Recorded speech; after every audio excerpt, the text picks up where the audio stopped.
The relation between Emu, Mihawk and Candle is finally revealed. The real reason why there is no explanation for Queen Candle's death is finally here, and the huge chain of events that really caused the fall of Esperia and the tragic past of Brook in his backstory. We're going to talk all about it, and I'm going to cook a really good theory about how Emu, Mihawk, Candle are related and why this relation is the reason behind the fall of Esperia. So be sure to stick till the end to know everything about it.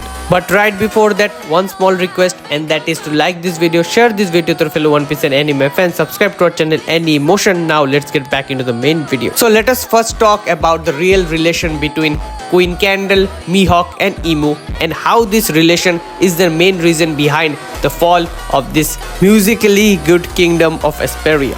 So a bit of context first. The kingdom of Esperia really depends on their music and the production of it in order to generate the revenue. And this revenue is then used in order to provide the heavenly tribute to the celestial dragons. And this time in One Piece chapter 1185, Esperia failed to do that.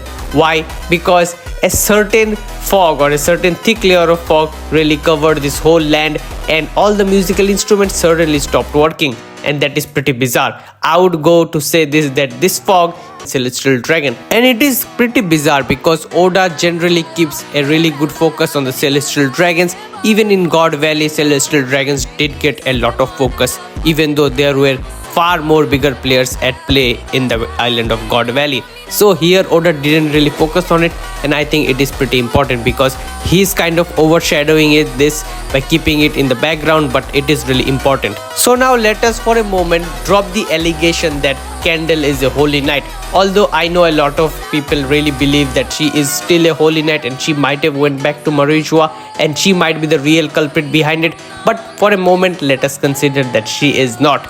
And you know that Candle is being portrayed as a really beautiful woman in the past chapters, and Oda is really giving it out that hey, Candle is really beautiful by the way.